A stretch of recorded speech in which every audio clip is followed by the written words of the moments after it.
I'm going to do some talking about some stuff that's in this game. You can open up the gallery for some background image. Why not? Let's do that. That'd be fun. So, okay. The end song. Obviously, I should have put the lyrics up for this. Okay, so a little bit of background to where those lyrics came from. I actually found online that someone had gotten hold of the Gravity Rush soundtrack, the actual CD soundtrack that you can get in Japan. And what they did in the booklet with the soundtrack, they've got the lyrics to Duosei Shinun Dakara, sorry. It's really hard to say that because it's not English words or any language at all. And it's that song has lyrics which aren't translated in game, but in the booklet that comes with the game soundtrack, sorry, they've got the lyrics written out in hiragana, I believe, in the nonsense language, and then next to it there's a Japanese translation. So someone had gotten hold of that and translated the lyrics into English, and that's where I'd gotten those from. So you might notice that nice little happy jazz song at the end of the game is actually about death. It is about how everything is futile and everything is gonna die, and we should just stop resisting death because we're all gonna die. Which is nice. It's a really nice message for the kids. Well, you know. And so here's some thoughts that I've got on the game, because some of you are probably watching this and going, there's a lot of unanswered questions. Where did Cat come from? Where did the Nevi come from? Who were those scientists? What's all this, just everything. What's going on? What's going on with the time dilation and everything? So here's some interesting things that I've sort of noted from playing the game again, a second time, all the way through and doing 100% for this Let's Play, which, by the way, I hope you've enjoyed. But the thing to note is, if you kind of piece together little bits and pieces that we've got, some of those answers kind of there, and I may have a theory to some stuff that's going on behind the scenes. Now, none of this is confirmed at all, and it could all be completely undone by the sequel when that comes out. But here's how it goes down. So Kat has fallen to Earth. Well, Kat has fallen down to Hexville at the start of the game, we know that. She lost her memory. The implication seems to be is that she was like a queen or a high priestess or someone noble from up above. We know that there are at least 3 layers of the world along this tower, because obviously we're in Hexville for the majority of the game. We fall down to the village of lost children, but also we kind of get hints that there's something up above, because at the start of the game the apple falls from way up high. We have the one interaction with the mysterious woman who says that there's an old legend about a man who climbed the tower and found himself in a new world, and there's also the weird chapter with all the when you're basically in the Mirror's Edge VR trial, and there's that mysterious castle. Now, interesting thing, now that I've got this up, world. If we go to the world, there is... Not that one. Where's this?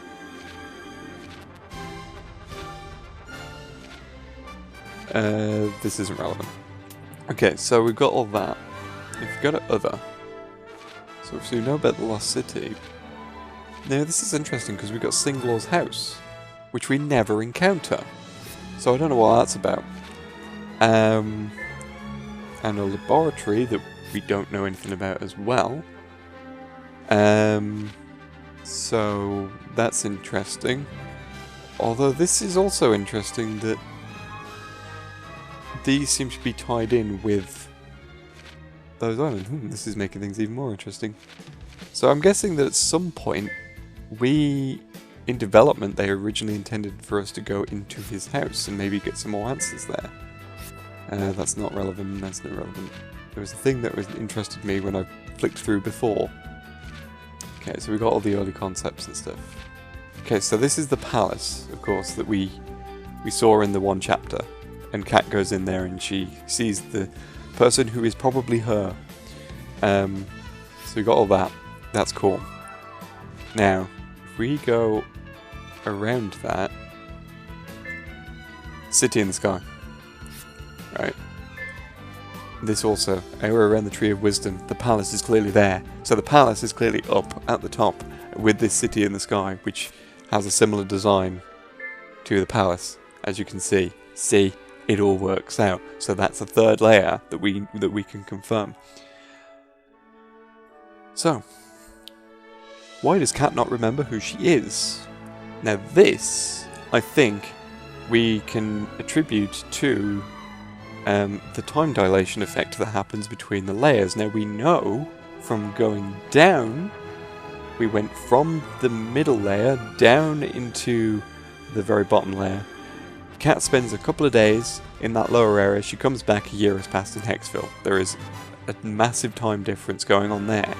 Now, her name's Nala, isn't it? The mysterious woman. Again, when she talks about that legend of the guy who climbs the tower, and she goes up there and he's all, he spends a year there and he comes back and only a few days have gone past. Which kind of sounds like the effect in reverse to what happens to Kat sort of in the middle of the game.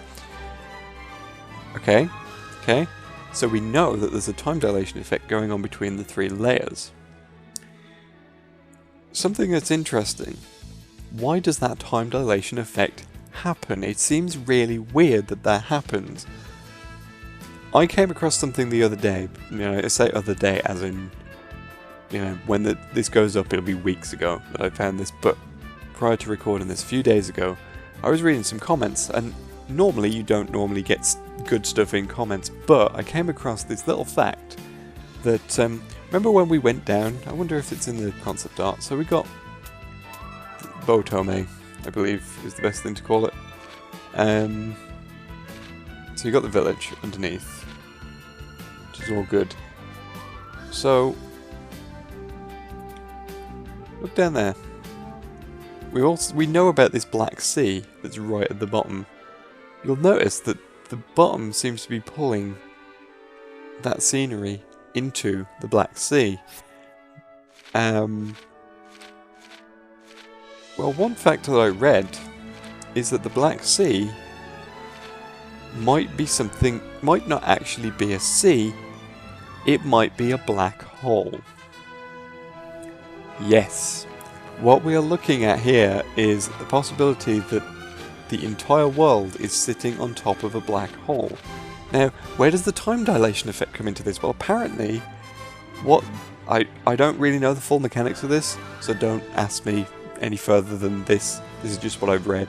That apparently they've studied black holes and they've found that time passes slower the closer you are to a black hole. For some reason, the gravity affects the perception of time or something like that. It's quantum physics, I don't fully understand it.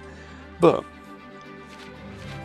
that certainly sounds like something that would cause the mysterious little time dilation effect. The closer you are to a black hole, the slower time goes. Yeah? Yeah? You see what's going on here? Now let's tie that back into the main song. We're all gonna die. Everything is futile. Because the whole world is being slowly pulled into a black hole. Now, it goes further. This is where I'm kind of veering into complete bollocks territory that could be completely wrong. But we don't know who the mysterious couple are. We don't know where Kat got her powers. And we don't know where the Nevi come from, but we know that they've got some sort of correlation with Kat's powers. We've sort of established that in chapter 10, where Dusty eats that anti-Nevi poison stuff, and he gets sick. It affects him. He is basically a Nevi. The implication in chapter 19 as well is that if he's not kept under control, he could become a Nevi. So it's heavily implied that Dusty, who of course is the source of Kat's power, and obviously the Crow, by extension, we can imagine is the same sort of thing as Dusty that Raven has, that they work the same way, that they're made of the same stuff as Nevi, but they're not quite Nevi, they're operating in a different way. Now, we know that the scientists were working on something that would help, that would do so. They were working with something with gravity. Now, my theory is that what they were actually working on was some way to prevent the entire world being pulled into that black hole that exists at the bottom of the world. Part of my theory is that somewhere along the way, I don't know the exact mechanics of it because we haven't got enough clues and things that I can piece together, but my interpretation is that the Nevi are either a side effect of experiments that Singlor did, or they're a side effect of the black hole, with also the gravity storms happening at random all over the place as well. I like to think it's a result of Singlor, and that Singlor is also responsible for allowing Kat and Raven to have the powers they do. I don't know the full specifics of it, and I'm not really going to go into all of this on why Kat, being a noblewoman from the city in the sky, would suddenly have these powers. And we've also established that Raven's background is that she was a child from Hexville who fell down to the lower area, but then suddenly she disappeared and then gained the powers, but we don't know the full story there either. So it's possible that maybe somewhere along the way Singlor helped her gain powers, and somewhere Kat got the powers too, but Kat at some point fell from that higher city down to Hexville. Due to the time dilation effect, she lost her memory. Now, before people go, oh, that's complete bullshit, you pulled that out of your ass, there's no evidence of that, there is evidence of that. So when Kat starts, after Kat's gone down to the lower village, and we go back up to Hexville, we meet the ghost, who helps Kat find the letter that she originally went down there to get. During that exchange, she mentions something like, oh yeah, I was looking for a letter. I wonder who that was for again. What was I doing down here? She's forgotten little bits and pieces. So that, to me, suggests that that time dilation effect, shifting through that time difference, moving closer or further away from the black hole, causes memory loss. And that's why Kat doesn't remember that she was from the city in the sky and all the rest of it, blah blah blah. Although there are hints that she chose to forget, so I don't know. Maybe it's a combination of the two things, I don't know. But, yeah, I'd love to know what's going on with all of this, though, because, like I said, just looking at this, I suddenly find out that, Singlor had a laboratory, and it was supposed to be in the game. Interesting. Is this, Now, I don't know what the relationship to, like, the rift planes are, but I think maybe it's like, there is obviously theories that black holes could act as wormholes to other dimensions and all that kind of stuff, so it's possible that that's what that is related to, and the gravity storms act as miniature black holes. Because notice, everything's gravity-based, and black hole is a gravity thing. I believe I could be wrong on this, so please don't hold this against me, but black holes, I believe, are made out of dark matter. And that seems to be also the same stuff that the Nevi and Dusty and the Crow are made out of as well, so they're all tied in with this gravity stuff and the black hole and all of that as well. So, yeah, we've got a lot of weird stuff going on there. Don't really know what's going on with Gade and Sienna, but they are there too. If I want to like channel game theory and just go completely off key, I'm going to suggest that Gade is Singlor, because he's completely thrown out of time. We've established that because whatever he was doing with the gravity thing threw him out of time, which would make sense with the time dilation effect as well. So maybe he eventually returned to the city in the sky, some point along his timeline, and then grew old doing experiments, and then ended up back in Hexville somehow. But of course, not much time has passed in Hexville, but years have passed in the City of the Sky, and now he's mega old. I don't know. That's like a way out there theory, and I'm not going to put too much faith on that one, but you never know. That's why he could be the creator, because he's helped create a lot of the situation with the Nevi and stuff like that. I don't know. I genuinely have no idea. I'm just thinking out loud essentially right now. But yeah, the story of this is really interesting and leaves a lot of questions, but those are a lot of the theories that I've got. Don't put too much faith in the single or being gate thing. That could be completely ridiculous and off. I could be completely missing the mark on that one. I don't even fully believe in that one myself. But Kat is definitely from up in the City in the Sky. She's definitely of some kind of noble blood. We've established that. There's enough. There are two major hints that kind of go, oh yeah, that's who Kat is. So yeah, that's where I'm leaning with that one. And yeah, I really think that that's what we've got. We've got a lot of weird stuff going on, and there's still a lot of unanswered questions and a lot of stuff that I'm not entirely sure of. But I'm really looking forward to the sequel because I really like this game, and I really like a lot of the stuff that I've covered in this game. I hope you guys have enjoyed watching it too. I really do hope you've enjoyed watching it. It has been a blast to make this LP, just revisiting this game on a big screen as well, which is nice. You know, not having it like on a tiny little handheld screen. Obviously a lot of people have criticisms of the game, that sometimes it's a bit repetitive and all this kind of stuff, and the mechanics aren't as in-depth as they could be. It's a result of it being a handheld game originally, and that's fine.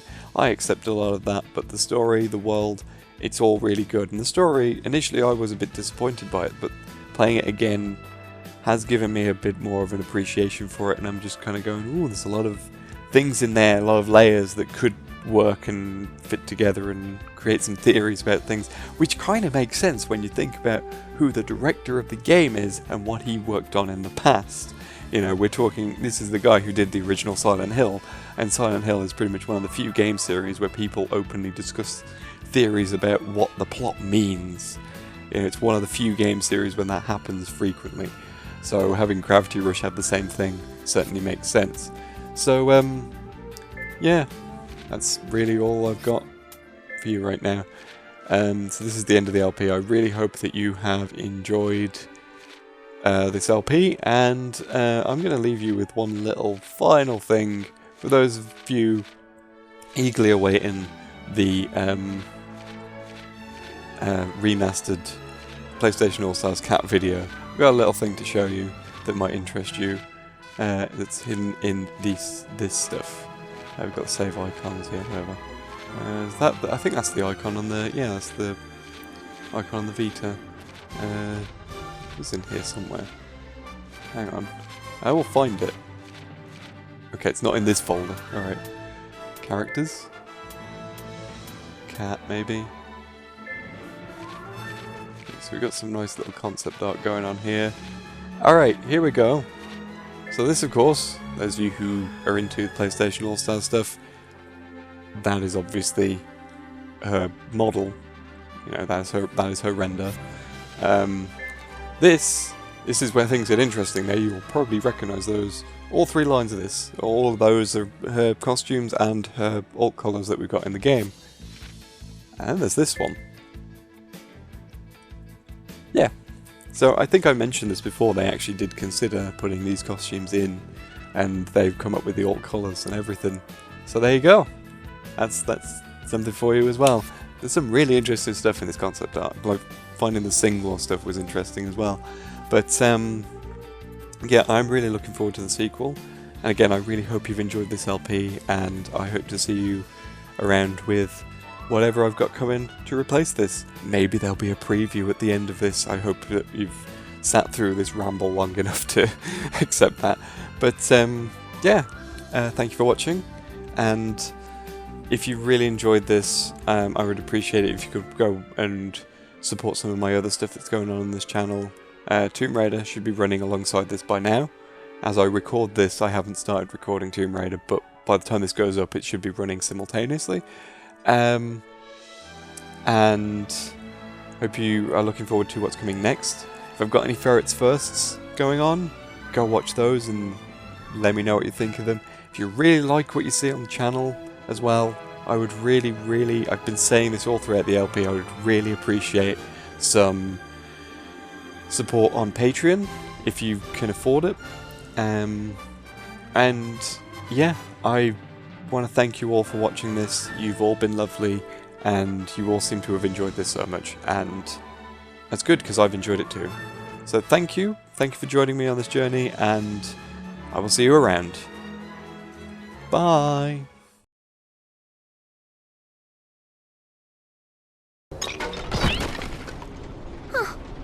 Here comes a new challenger! Yeah!